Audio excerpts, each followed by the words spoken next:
Hello everyone, welcome to break time classes. इस video में हम कंप्लीट यूपी स्पेशल वाला टॉपिक कवर करेंगे और इसी में यूपी की हिस्ट्री, ज्योग्राफी, पॉलिटी सब कुछ आ जाएगा और यूपी के हर एग्जाम के लिए काम करेगा। अगर आपने पहले भी कोई एग्जाम दिया होगा या देते होंगे तो पता ही होगा कि यूपी इससे बाहर नहीं आता है, बार बार यही रिवाइज करना होता है।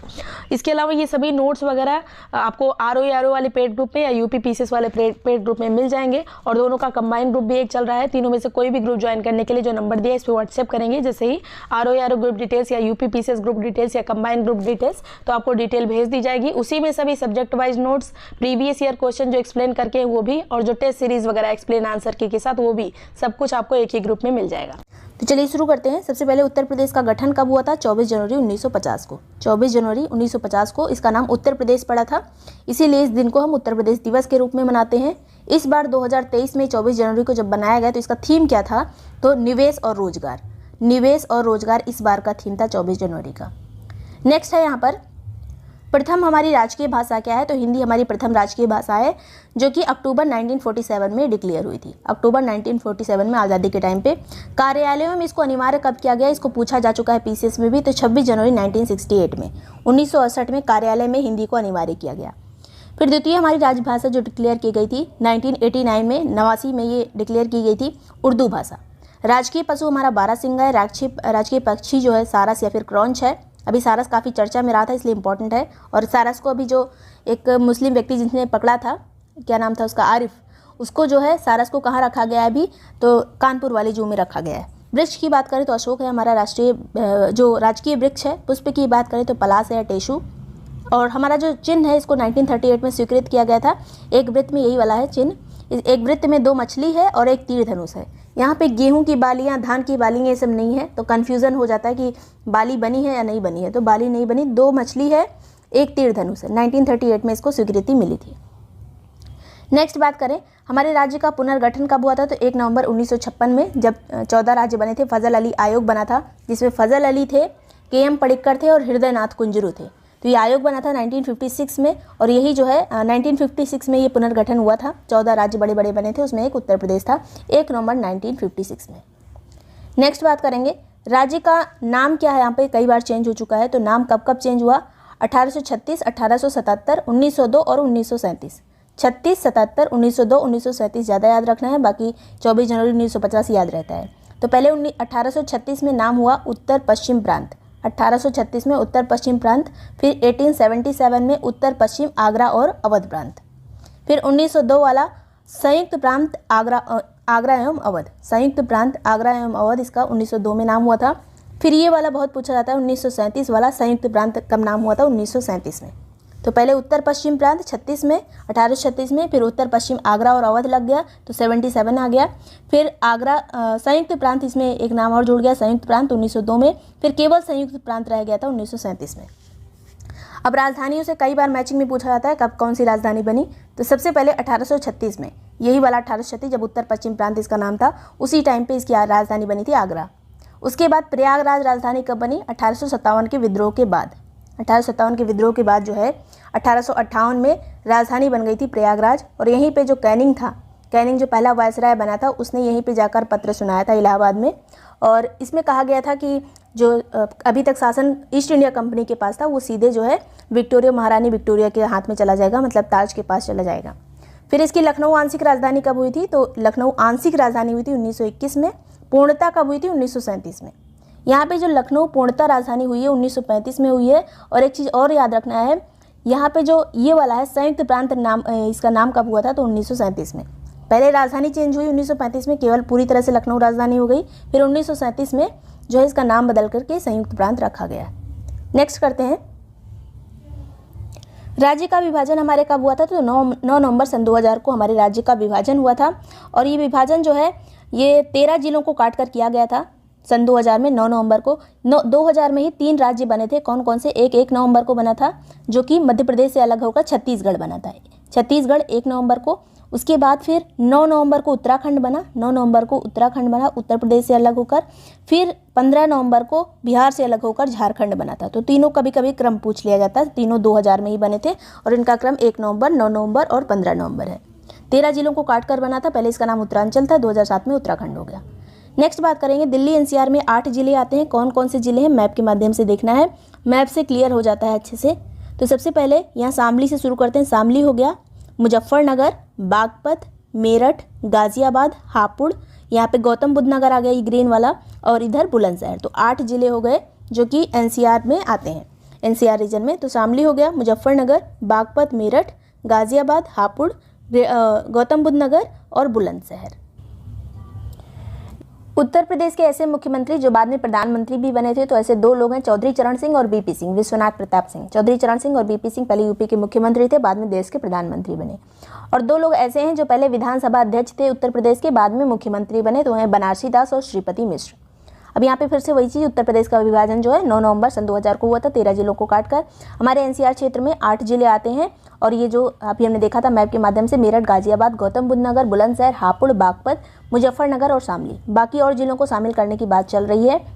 नेक्स्ट है यहाँ पर, उत्तर प्रदेश में सबसे पहली बार जो है राष्ट्रपति शासन कब लगा था, तो राष्ट्रपति शासन लगा था 25 फरवरी 1968 से 26 फरवरी 1969 में, मतलब 68-69 के बीच में ये लगा था, 1 साल के लिए जो राष्ट्रपति शासन यूपी में पहली बार।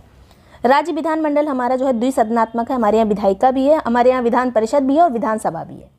नेक्स्ट यहाँ पे बात करेंगे, लोकसभा में यूपी की सीटें कितनी हैं, 80 हैं। राज्यसभा में 31 सीटें हैं, जो कि सबसे ज़्यादा हैं, लोकसभा वाली भी और राज्यसभा वाली भी।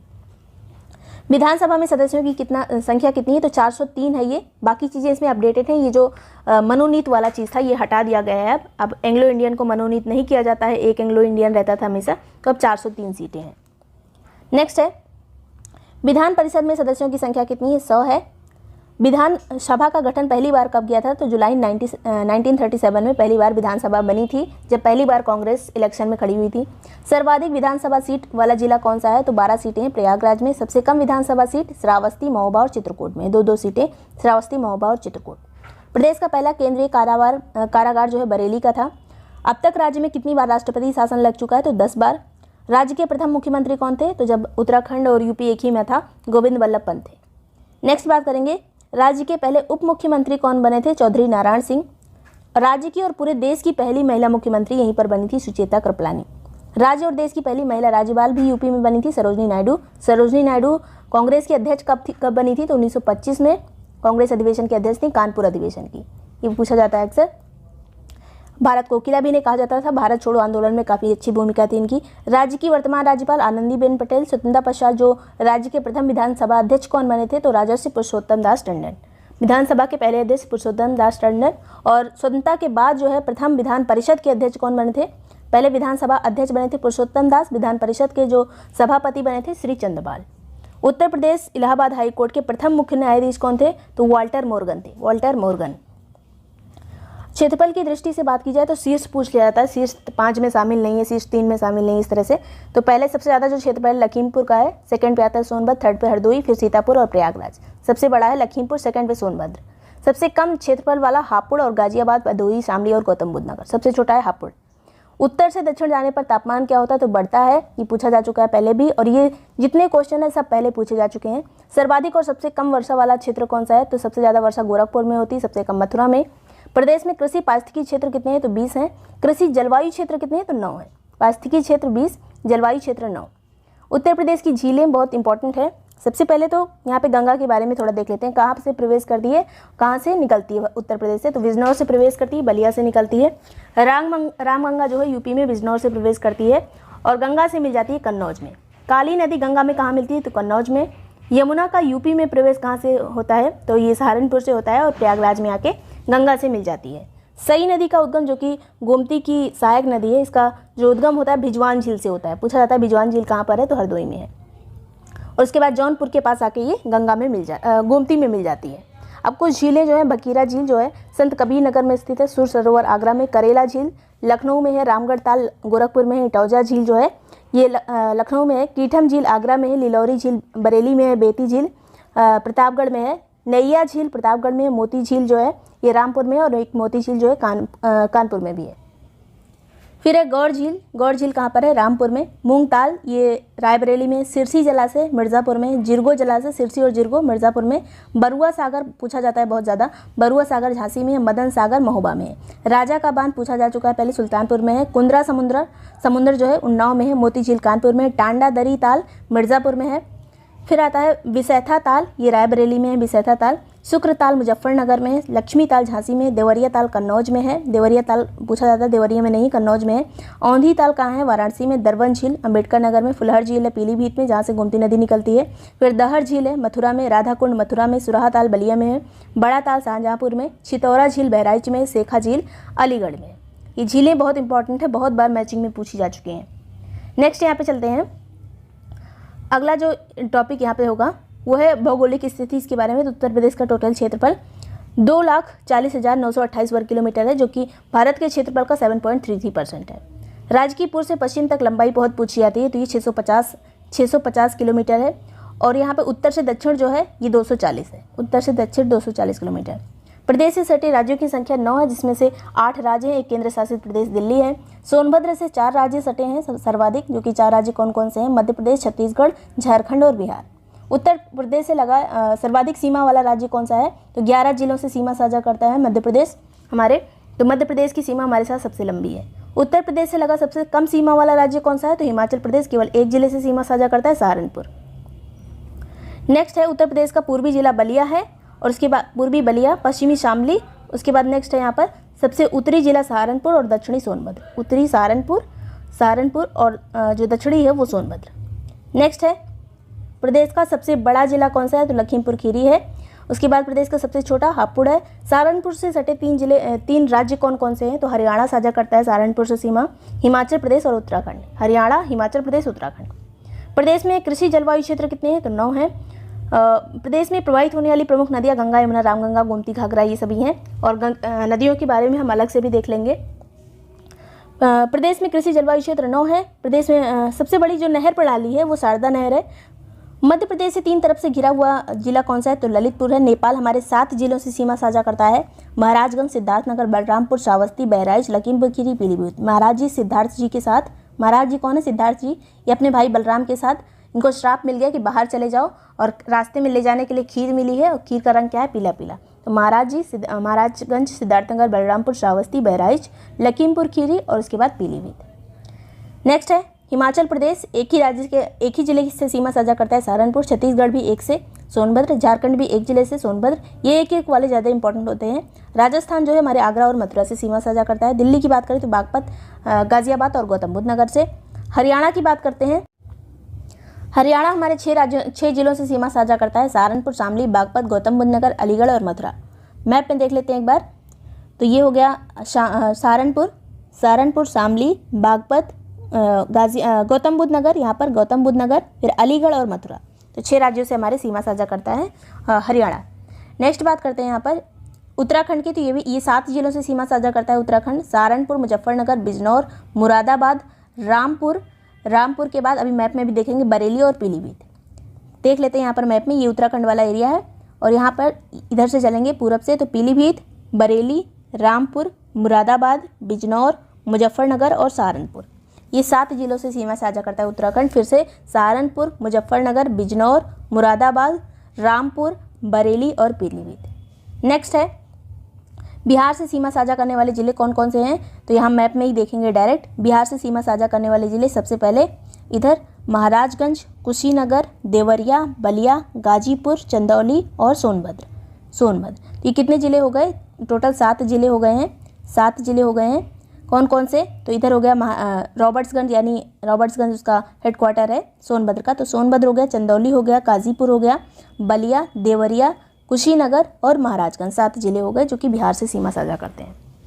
नेक्स्ट है मध्य प्रदेश से सीमा साझा करने वाले यहाँ पर 11 जिले हैं। कौन कौन से हैं? आगरा, इटावा, जालौन, झांसी, ललितपुर, महोबा, बांदा, चित्रकूट, प्रयागराज, मिर्ज़ापुर। इसको एक बार अच्छे से देखना है, ज़्यादा ये पूछा नहीं जाता इसलिए मैप के माध्यम से नहीं देख रहे हैं। आगरा, इटावा, जालौन, झांसी, ललितपुर, महोबा, बांदा, चित्रकूट, प्रयागराज, मिर्ज़ापुर और सोनभद्र। नेक्स्ट यहाँ पे उत्तर प्रदेश के लोक नृत्य कौन कौन से हैं? तो ख्याल जो है जन्मोत्सव पर, बच्चों के जन्मोत्सव पर गाया जाता है बुंदेलखंड एरिया में। रास नृत्य, रासलीला कहाँ पे, यहाँ पे किस क्षेत्र में होती है? ब्रज क्षेत्र में। झूला जो है ये ब्रज के क्षेत्र में होता है झूला नृत्य। मयूर नृत्य जो है ये ब्रजवासियों के द्वारा ही किया जाता है, ब्रज का है। धोबिया जो है, धोबी समझा पूर्वांचल में किया जाता है धोबिया। चरकुला जो है ब्रज का क्षेत्र है, और कटफुड़वा जो है पूर्वांचल में किया जाता है। जोगिनी अवध में किया जाता है, जोगिनी जो है अवध में किया जाता है रामनवमी के अवसर पर। धीवर जो है कहार जाति के द्वारा किया जाता है शुभ अवसरों पर। उसके बाद धीवर जो है ये मुख्यतः बुंदेलखंड वाले एरिया में होता है। शौरा जो है बुंदेलखंड का है। कर्मा सोनभद्र और मिर्जापुर का है, खरवार जाति के द्वारा किया जाता है। पासी नृत्य जो है पासी जनजाति के द्वारा यहाँ पर किया जाता है।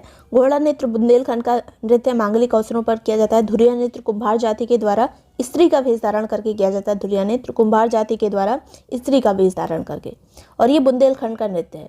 आगे बात करेंगे छोलिया नृत्य विवाह के अवसरों पर किया जाता है। राजपूत करते हैं इसको हाथ में तलवार और ढाल लेकर। छोलिया नृत्य राजपूतों के द्वारा किया जाता है। नटवरी नृत्य जो है पूर्वांचल में किया जाता है हीरो के द्वारा या यादवों के द्वारा। देवी नृत्य बुंदेलखंड का है। राई भी बुंदेलखंड का है। पाई डंडा बुंदेलखंड का है। कलाबाज जो है यह अवध का नृत्य है। आगे बात करेंगे यहाँ पर मोरपंख और दीवारी नृत्य, ये किसका है?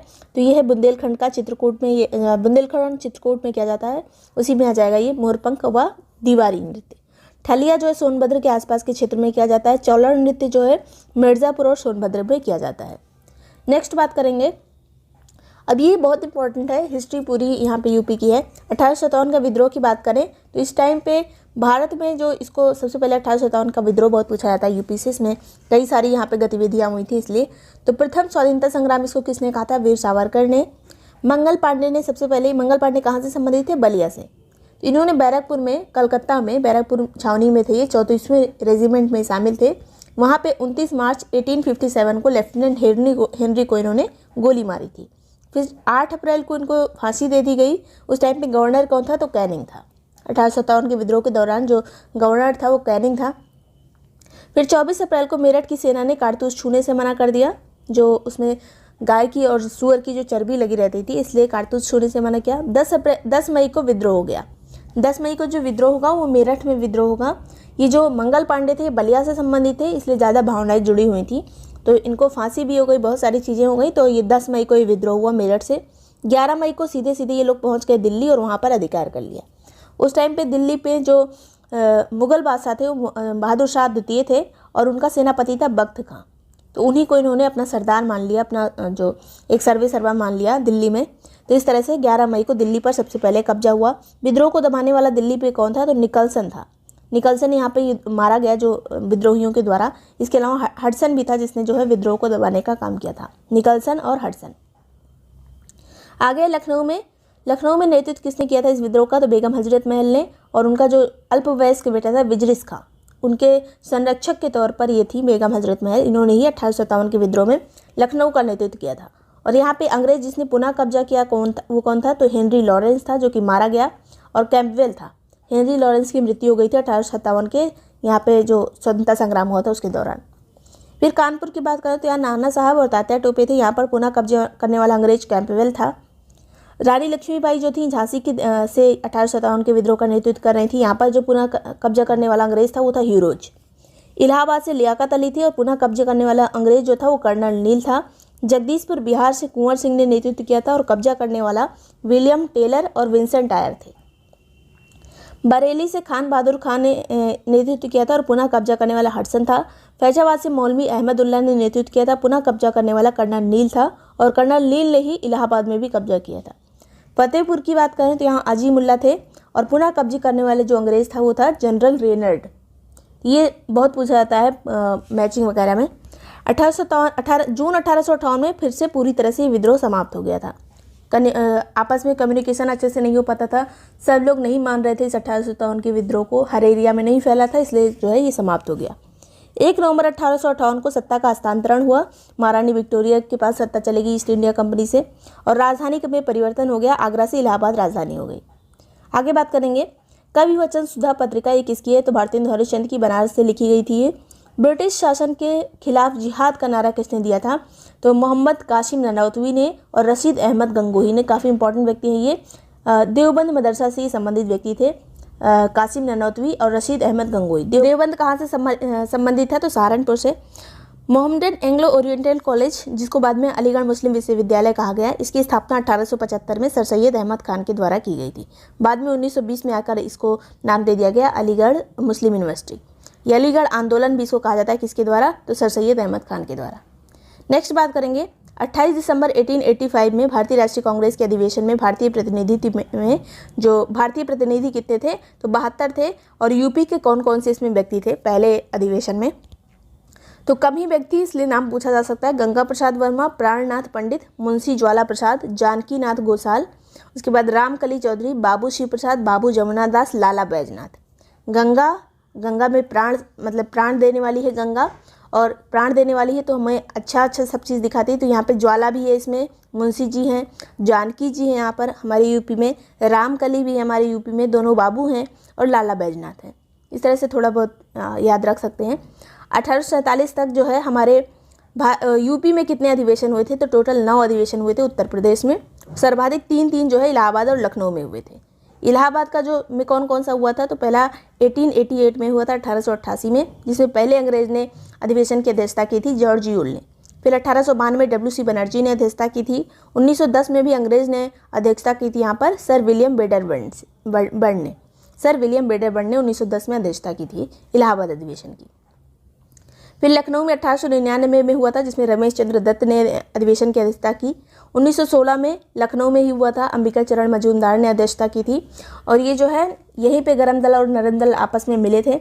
1936 की बात करें तो जवाहरलाल नेहरू ने अध्यक्षता की थी लखनऊ में 1936 में। नेक्स्ट है यहाँ पर बनारस में एक अधिवेशन हुआ था 1905 वाला, गोपाल कृष्ण गोखले ने अध्यक्षता की थी। कानपुर में जो हुआ था 1925 में सरोजनी नायडू ने अध्यक्षता की थी। मेरठ में हुआ था 1946 में, जिसमें आचार्य JB कृपलानी ने अध्यक्षता की थी। तो टोटल 9 अधिवेशन हो गए यूपी में। नेक्स्ट बात करेंगे उत्तर प्रदेश कांग्रेस कमेटी का प्रथम सम्मेलन जो है कब हुआ था? 1908 में मोतीलाल नेहरू की अध्यक्षता में। मुरादाबाद में कांग्रेस के प्रांतीय सम्मेलन में जो इसके अध्यक्ष थे, प्रांतीय सम्मेलन एक हुआ था, इसके अध्यक्ष थे भगवान दास। यहाँ पे असहयोग आंदोलन को स्वीकार किया गया था 1920 में। मुरादाबाद में एक प्रांतीय सम्मेलन हुआ था कांग्रेस का, जिसके अध्यक्ष थे भगवान दास। यहीं पर असहयोग आंदोलन स्वीकार किया गया था, प्रस्ताव उसका। 4 फरवरी 1922 को चौरी चौरा की घटना होती है, गोरखपुर में जो हिंसा हुई थी, 23 पुलिसकर्मियों की इसमें मृत्यु हुई थी। फिर 22 फरवरी 1922 को आंदोलन को वापस ले लिया गया था। कब असहयोग आंदोलन को वापस लिया गया? तो 22 फरवरी 1922 को। 4 फरवरी को चौरी चौरा की घटना हुई थी, उसके बाद 12 फरवरी को गांधी जी ने असहयोग आंदोलन को वापस ले लिया। इसी दौरान असहयोग आंदोलन के दौरान काशी विद्यापीठ की भी स्थापना हुई थी, जिसको शिव प्रसाद गुप्ता ने स्थापित किया था। नवंबर 1928 में साइमन कमीशन का विरोध किया गया, जिसका नेतृत्व जो है लखनऊ में किसने किया था? जवाहरलाल नेहरू ने। और ये साइमन कमीशन भारत कब आया था? 3 फरवरी 1928 को। स्वराज पार्टी की स्थापना इलाहाबाद में 1923 में की गई थी, जिसके अध्यक्ष थे चित्तरंजन दास और महासचिव कौन थे? मोतीलाल नेहरू। भारतीय कम्युनिस्ट पार्टी का पहला सम्मेलन कब हुआ था? 1925 में कानपुर में हुआ था। बाबा रामचंद्र ने प्रतापगढ़ में अवध किसान सभा का गठन किया था। कब? 1920 में। अवध किसान सभा का गठन बाबा रामचंद्र ने 1920 में किया था। 1920 से 22 में किसानों का एका आंदोलन हुआ था, जिसका नेतृत्व करता थे मदारी पासी। ये एका आंदोलन कहाँ फैला था? तो लखनऊ के आसपास के एरिया में, सीतापुर, लखनऊ, हरदोई, उन्नाव, फतेहपुर, फर्रुखाबाद। पूछा जाता है कि एका आंदोलन में कौन सा जिला शामिल नहीं है? तो ये जिले शामिल हैं। नेक्स्ट बात करेंगे हिंदुस्तान रिपब्लिकन एसोसिएशन की स्थापना कब हुई थी? 1924 में कानपुर में हुई थी। और इसके संस्थापक सदस्यों में कौन कौन थे? सचिंद्र सान्याल, ये मेन थे सचिंद्र सान्याल। इसके अलावा चंद्रशेखर आज़ाद थे, इसमें राम प्रसाद बिस्मिल भी थे। अब हिंदुस्तान रिपब्लिकन एसोसिएशन का जो पहला मेन काम था वो काकोरी ट्रेन एक्शन वाला, ट्रेन एक्शन अब इसको बोलते हैं, 9 अगस्त 1925 में हुआ था ये। और इसमें जो सदस्य थे उनको फांसी की सज़ा सुनाई गई थी। कौन कौन थे ये? कहाँ फांसी दी गई थी? मैचिंग में पूछा जाता है। तो राम प्रसाद बिस्मिल को गोरखपुर में दी गई थी, अशफाक उल्लाह खां को फैज़ाबाद में, राजेंद्र लाहिड़ी को गोंडा में और रोशन सिंह को नैनी में फांसी दी गई थी। राम प्रसाद बिस्मिल को गोरखपुर, अशफाक उल्लाह खां फैज़ाबाद, राजेंद्र लाहिड़ी गोंडा और रोशन सिंह नैनी। इन लोगों के लिए मुकदमा किसने लड़ा था? चंद्रभानु गुप्ता ने। नेक्स्ट बात करेंगे हिंदुस्तान सोशलिस्ट रिपब्लिकन एसोसिएशन। यहाँ पे सोशलिस्ट अगर वर्ड आ जाएगा तो 1928, सोशलिस्ट नहीं रहेगा तो 1924। इसकी स्थापना दिल्ली में हुई थी। और हिंदुस्तान रिपब्लिकन एसोसिएशन की स्थापना कानपुर में हुई थी सचिंद्र सान्याल के द्वारा। और ये वाली स्थापना जो है चंद्रशेखर आज़ाद जी के द्वारा, जो मेन भूमिका थी चंद्रशेखर आज़ाद की थी। इनको वीरगति कब प्राप्त हुई थी? 27 फरवरी 1931 को अल्फ्रेड पार्क में। पहला जो है यूपी में चुनाव कब हुआ था? 1927 में। और इसमें कांग्रेस को सीट कितनी मिली थी, तो 134 सीट मिली थी। अक्टूबर 1939 में इस्तीफा दे दिया था, जो कांग्रेस जितना भी जीती थी जहाँ जहाँ सब जगह इस्तीफा दे दिया था, क्योंकि द्वितीय विश्व युद्ध में ब्रिटेन द्वारा भारत को शामिल किया गया था बिना इन लोगों से पूछे। तो बिना भारत से पूछे, बिना इजाज़त के इन लोगों को द्वितीय विश्व युद्ध में ब्रिटेन ने शामिल कर लिया था, इसलिए कांग्रेस के सदस्यों ने इस्तीफा दे दिया हर जगह पे। नेक्स्ट बात करेंगे, इंडिया इंडिपेंडेंट लीग की स्थापना किसने की थी, तो जवाहरलाल नेहरू और सुभाष चंद्र बोस ने मिलकर की थी। अखिल भारतीय किसान सम्मेलन कब स्थापित हुआ था, तो 1936 में। एनजी रंगा इसके सचिव थे और स्वामी सहजानंद इसके अध्यक्ष थे। कौन था अध्यक्ष, स्वामी सहजानंद, और सचिव एनजी रंगा। सरकार निर्माण 1942 के दौरान भारत छोड़ो आंदोलन जब चल रहा था तो कई जगह पे सरकार बनी थी, उसमें उत्तर प्रदेश में बलिया में बनी थी। बलिया में चित्तू पांडे ने सरकार बनाई थी।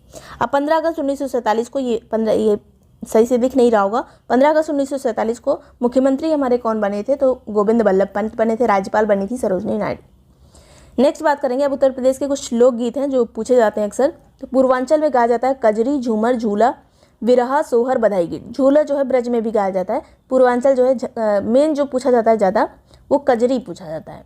ब्रज में झूला गाया जाता है। होरी, फाग, लांगुरिया, रशिया। पश्चिमी क्षेत्र में रागनी, ढोला, पूरन भगत। अवध में सोवर, कव्वाली, नकटा, संस्कार गीत। बुंदेलखंड में हरदौल, पंवारा, ईसुरी फाग, फिर आल्हा। रोहिलखंड में लावड़ी, बहत्तर बील। ये सभी जो हैं लोकगीत हैं जो गाए जाते हैं अलग अलग एरियाज़ में। कुछ संस्थान है ये देख लेते हैं। Indian institute of sugar care research कहाँ पर है, लखनऊ में। सेंट्रल इंस्टीट्यूट ऑफ सब ट्रॉपिकल हार्टिकल्चर लखनऊ में। उत्तर प्रदेश कृषि अनुसंधान परिषद लखनऊ में। राज्य आपदा प्रबंधन प्राधिकरण लखनऊ में है। बायोटेक्नोलॉजी पार्क कहाँ पर है, तो ये लखनऊ में है। प्रादेशिक औद्योगिक व पूंजी निवेश निगम कहाँ पर है, लखनऊ में। उत्तर प्रदेश निर्यात निगम लिमिटेड कहाँ पर है, लखनऊ में। उद्यमिता विकास संस्थान लखनऊ में है।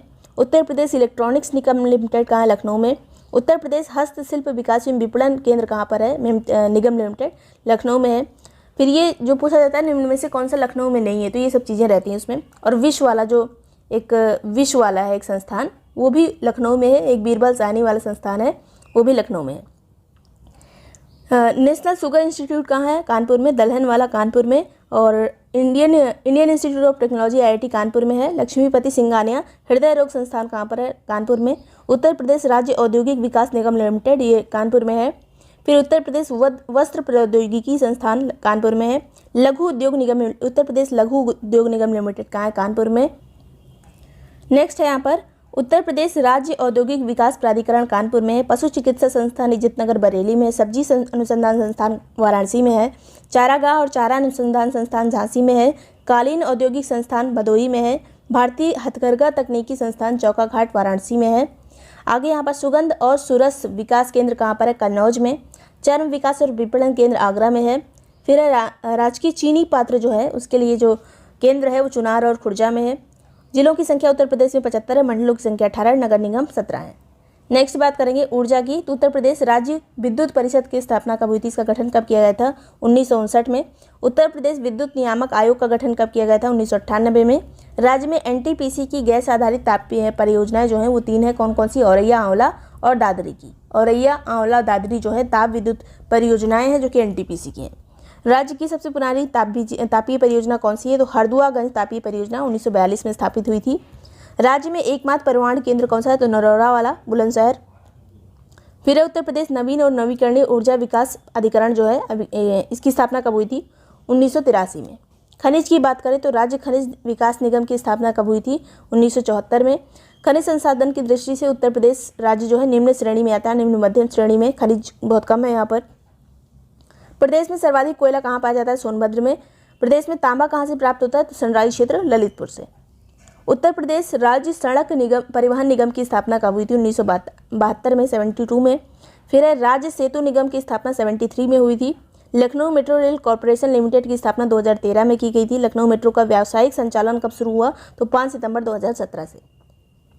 रेल संरक्षा आयोग का मुख्यालय कहाँ पर है, लखनऊ में। राज्य में प्रथम रेलगाड़ी 1859 में चलाई गई थी प्रयागराज से कानपुर। फिर है लखनऊ दूरदर्शन की स्थापना कब हुई थी, 27 नवंबर 1975 को। प्रदेश में लखनऊ वाराणसी केंद्र की स्थापना कब हुई थी, तो 2 अप्रैल 1938 को। भारत में सर्वप्रथम हवाई डाक सेवा इलाहाबाद से नैनी के लिए शुरू की गई थी, प्रयागराज में, यूपी में। फिर है इंदिरा गांधी राष्ट्रीय उड़ान अकादमी कहाँ स्थित है, तो फुर्सतगंज, अमेठी में। नेक्स्ट है अच्छा, पहले ये रायबरेली जिले में आता था, ज़्यादातर रायबरेली इसके लिए लिखा रहता है फुर्सतगंज के लिए। उत्तर प्रदेश में कुल जो जनसंख्या है वो कितनी है, तो 1990, ऐसे याद रखिए कि 19 है पहले, फिर 98 है, 12, 3, 4, 1, इस तरह से याद रखेंगे, ज़्यादा आसानी से याद होता है। पहले 19 है, लगभग 20 करोड़ यहाँ की जनसंख्या है, जो कि पूरे देश का कितना है, तो पूरे देश का 16.51% है, लगभग 17% है। राज्य की कुल जनसंख्या में पुरुषों का प्रतिशत कितना है, तो 52.29। राज्य में कुल महिलाओं का प्रतिशत 47 है।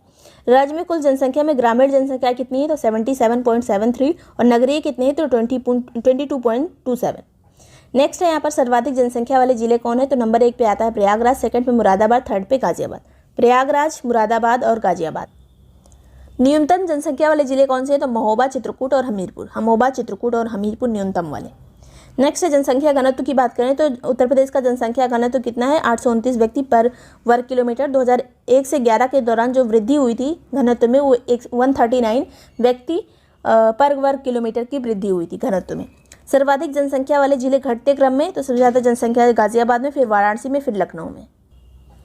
ये जनसंख्या घनत्व की बात की जा रही है, सबसे ज़्यादा जनसंख्या घनत्व गाजियाबाद में, सेकंड पे वाराणसी में, थर्ड पे लखनऊ में। न्यूनतम जनसंख्या घनत्व ललितपुर में है, फिर सोनभद्र, फिर हमीरपुर। नेक्स्ट बात करेंगे साक्षरता दर टोटल यहाँ की 67.27 है। इसे 10 बढ़ा लीजिए तो 77 पुरुषों की, और इससे 10 घटा लीजिए तो 57 जो है महिलाओं की। 67, फिर 77, फिर 57। नेक्स्ट है बात करेंगे 2001 से 2011 के दौरान जो साक्षरता में वृद्धि कितनी हुई, तो 11.36। पुरुष और महिला की साक्षरता में अंतर कितना है, तो 20.10। सर्वाधिक साक्षरता वाले जिले कौन से हैं यूपी के, तो गौतम बुद्ध नगर, सेकंड पे कानपुर नगर, थर्ड पे औरैया। फिर है सबसे कम साक्षरता वाले जिले कौन से हैं, श्रावस्ती, बहराइच और बलरामपुर। सबसे कम साक्षरता श्रावस्ती में, सबसे ज़्यादा गौतम बुद्ध नगर में। लिंगानुपात की बात करें तो उत्तर प्रदेश का औसत लिंगानुपात जो है 912 है। यहाँ पे भारत का लिंगानुपात भी देख लीजिए, 943 है, इससे कम है उत्तर प्रदेश का। 2001 से 11 के दौरान उत्तर प्रदेश के लिंगानुपात में वृद्धि 14 अंकों की हुई है। सर्वाधिक लिंगानुपात जौनपुर में है, 1024। सेकंड पे आजमगढ़, थर्ड पे देवरिया।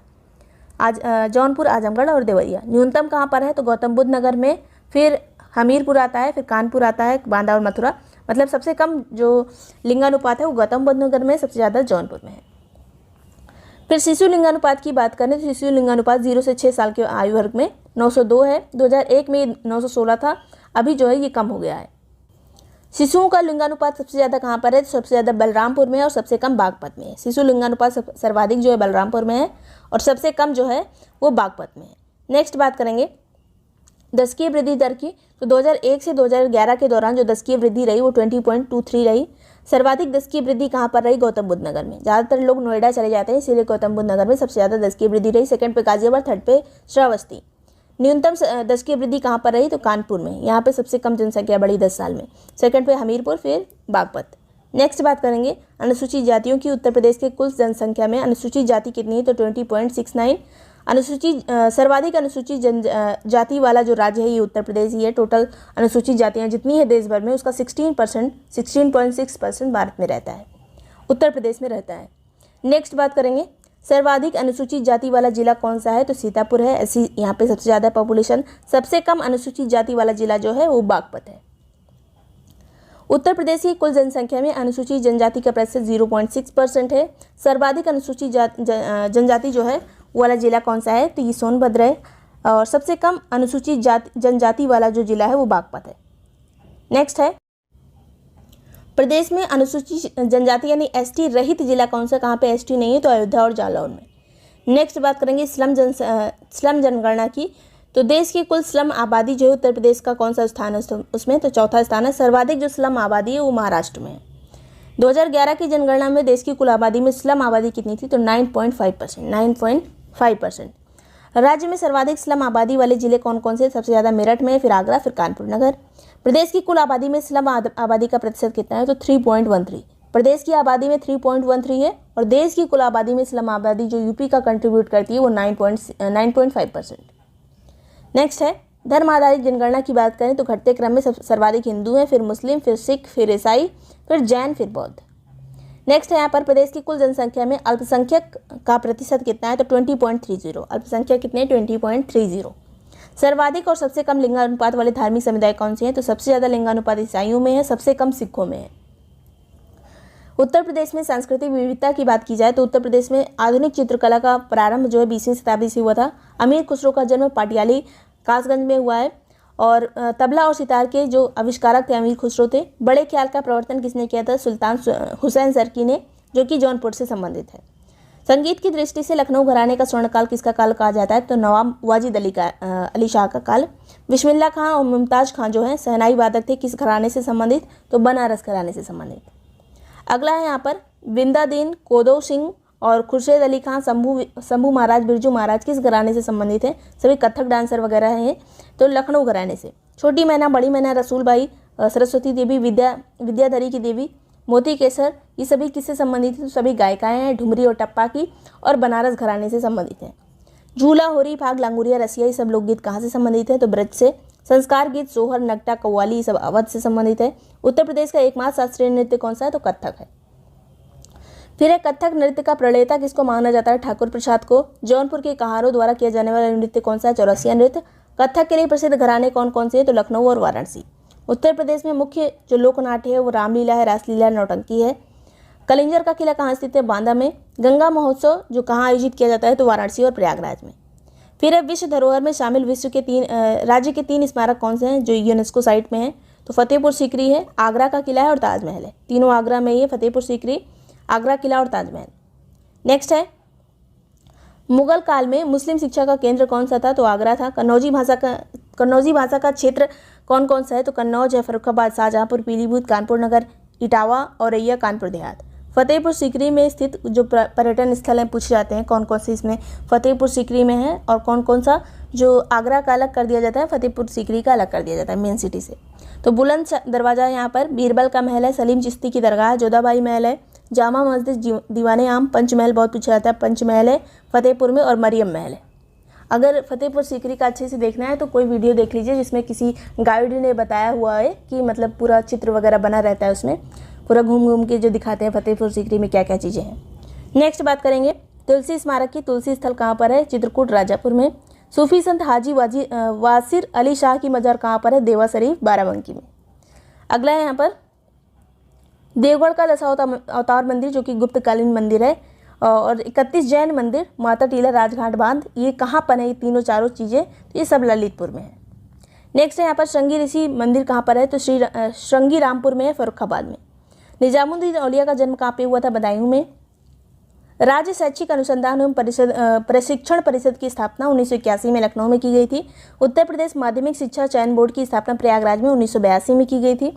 प्राथमिक शिक्षा हेतु स्कूल चलो अभियान का प्रारंभ हुआ 2001 में। उत्तर प्रदेश में उच्च शिक्षा परिषद की स्थापना 1995 में की गई थी। साक्षर भारत अभियान या मिशन की शुरुआत कब हुई थी? तो 2009 में। प्रदेश में कुल केंद्रीय विश्वविद्यालय कितने हैं? तो 6 हैं, 4 सामान्य, 1 कृषि, 1 विमानन। फिर है प्रदेश का सबसे पुराना विश्वविद्यालय कौन सा है? तो प्रयागराज विश्वविद्यालय, 1887 में इसकी स्थापना हुई थी। अर्थव्यवस्था की बात करें तो औद्योगिक विकास की दृष्टि से प्रदेश का सबसे विकसित क्षेत्र पश्चिमी क्षेत्र है, पश्चिमी यूपी। फिर औद्योगिक विकास की दृष्टि से सबसे कम विकसित जो है वो बुंदेलखंड है। प्रदेश में कृषि के बाद सर्वाधिक रोजगार देने वाला उद्योग कौन सा है? तो हथकरघा है। फिर है उत्तर प्रदेश हस्तशिल्प प्रोत्साहन नीति कब लागू हुई थी? 2014 में। खेल का सामान कहाँ बनता है? तो आगरा और मेरठ में। गलीचा और जो मतलब कालीन वगैरह कहाँ के फेमस है? तो भदोही, मिर्जापुर, आगरा और वाराणसी के। उत्तर प्रदेश विज्ञान और प्रौद्योगिकी परिषद का गठन 1975 में हुआ था। उत्तर प्रदेश खादी और ग्रामोद्योग बोर्ड का गठन 1960 में हुआ था। भारत में उत्तर प्रदेश की पहली चीन मिल जो स्थापित हुई थी 1903 में प्रतापपुर देवरिया में। मुख्यमंत्री युवा स्वरोजगार योजना की शुरुआत कब हुई थी? 2017 में। कृषि समृद्धि आयोग का गठन कब हुआ था? 2017 में। मुख्यमंत्री कन्या सुमंगला योजना की शुरुआत 25 अक्टूबर 2019 से हुई थी। नेक्स्ट बात करेंगे कुछ एक्सप्रेसवे हैं जिनसे क्वेश्चन पूछा जाता है। तो यहाँ पे देख लीजिए, ये है गंगा एक्सप्रेसवे जो कि मेरठ से चलता है और प्रयागराज तक आता है। बीच में अमरोहा पड़ता है, बदायूं, फर्रुखाबाद, हरदोई, कन्नौज, लखनऊ, रायबरेली, उसके बाद प्रयागराज। तो ये पूछ लिया जाता है अक्सर कौन कौन से रास्ते में पड़ते हैं, मैप से ज़्यादा आसानी से समझ में आ जाता है। मेरठ, अमरोहा, बुलंदशहर, बदायूं, शाहजहाँपुर, फर्रुखाबाद, हरदोई, कन्नौज, उन्नाव, रायबरेली, प्रतापगढ़ और प्रयागराज। फिर पूर्वांचल एक्सप्रेसवे जो है चांद सराय, लखनऊ से गाजीपुर के हैदरिया गांव तक जाता है। इसमें रास्ते में क्या क्या आता है तो यहाँ पे फिर से देख लेते हैं। पूर्वांचल एक्सप्रेसवे लखनऊ से चला बाराबंकी आता है, अमेठी आता है, सुल्तानपुर आता है, फैज़ाबाद, अम्बेडकर नगर, उसके बाद आजमगढ़, मऊ और गाजीपुर। ये है जो कि पूर्वांचल एक्सप्रेसवे पे पड़ते हैं, और इससे जो आजमगढ़ से यहाँ पर गोरखपुर के लिए एक लिंक रोड भी है। नेक्स्ट है बुंदेलखंड एक्सप्रेसवे, चित्रकूट से इटावा तक है ये। उसके बाद आगरा एक्सप्रेसवे में मिल जाती है। यहाँ पे बुंदेलखंड एक्सप्रेसवे देख लीजिए, इटावा, यहाँ पे इटावा हो गया, फिर औरैया, इटावा, औरैया, जालौन, हमीरपुर, महोबा, बांदा और चित्रकूट। नेक्स्ट है यहाँ पर बुंदेलखंड के रास्ते में कौन कौन, चित्रकूट, बांदा, महोबा, हमीरपुर, जालौन, औरैया, इटावा। नेक्स्ट है उत्तर प्रदेश की प्रमुख हवाई अड्डे, तो चौधरी चरण सिंह हवाई अड्डा कहाँ पर है, लखनऊ में। फिर है लाल बहादुर शास्त्री या फिर बाबतपुर हवाई अड्डा, दोनों लिखा रहता है ऑप्शन में, तो ये कहाँ पे है, वाराणसी में। चकेरी हवाई अड्डा कहाँ है, कानपुर में। बमरौली प्रयागराज में। खेरी आगरा में है। हिंडन जो है गाजियाबाद में है। आगे यहाँ पर सरसावा वायुसेना केंद्र कहाँ है, तो सहारनपुर में। ताज या फिर जेवर अंतर्राष्ट्रीय हवाई अड्डा ग्रेटर नोएडा में है। कल्याणपुर हवाई अड्डा कानपुर में है। बरेली हवाई अड्डा बरेली में है। नेक्स्ट है गोरखपुर हवाई अड्डा गोरखपुर में है। फुर्सतगंज हवाई अड्डा या रायबरेली का जो हवाई अड्डा है रायबरेली में। भीमराव अम्बेडकर हवाई अड्डा मेरठ में है।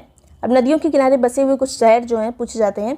गंगा के किनारे कौन कौन सा प्रमुख शहर है, तो कानपुर, वाराणसी, गढ़मुक्तेश्वर, फर्रुखाबाद, कन्नौज, मिर्जापुर, गाजीपुर, बदायूं, बिठूर, ये सभी गंगा के किनारे हैं। यमुना के किनारे कौन कौन सा, तो मथुरा, आगरा, इटावा, मथुरा, आगरा, इटावा, कालपी, बटेश्वर, कौशाम्बी, हमीरपुर। इसमें जो सबसे ज़्यादा पूछा जाता है कि कालपी किसके किनारे, यमुना के, कौशाम्बी किसके किनारे, यमुना के। गोमती की बात करें तो लखनऊ, जौनपुर, पीलीभीत, शाहजहांपुर, सीतापुर, लखीमपुर खीरी और सुल्तानपुर। गोमती जो है लखनऊ, जौनपुर, पीलीभीत से निकलती फ्लड लेक से, शाहजहांपुर, सीतापुर, लखीमपुर खीरी और सुल्तानपुर। आगे बात करेंगे राप्ती की, तो राप्ती गोरखपुर, देवरिया, बलरामपुर, सिद्धार्थनगर और संत कबीर नगर। फिर आती है यहाँ पर रामगंगा नदी, ये बरेली, शाहजहांपुर, मुरादाबाद, बदायूं, हरदोई के किनारे पड़ता है। सरयू नदी अयोध्या। हिंडन नदी जो है सहारनपुर, गाजियाबाद और मेरठ में है। सहारनपुर, गाजियाबाद और मेरठ। सई नदी जो है गोमती की सहायक नदी है और ये बिजवान झील से निकलती है, प्रतापगढ़ और जौनपुर में बहती है। सोन की बात करें तो सोनभद्र में है। यूज़फुल लगा हो तो लाइक और सब्सक्राइब कर लीजिएगा। बाकी और चीज़ें यूपी से संबंधित जो हैं वो हम एग्जाम तक सभी चीज़ें कवर कर लेंगे। और यूपी पीसीएस से आर कोई भी ग्रुप ज्वाइन करने के लिए जो नंबर दिए इस पर व्हाट्सएप करके डिटेल्स ले सकते हैं, जिसमें आपको एक्सपीरियंस टेस्ट सीरीज दी जाती है और जितने भी नोट्स हैं सब आपको इसी पे मिल जाएंगे। Thank you so much watching break time classes.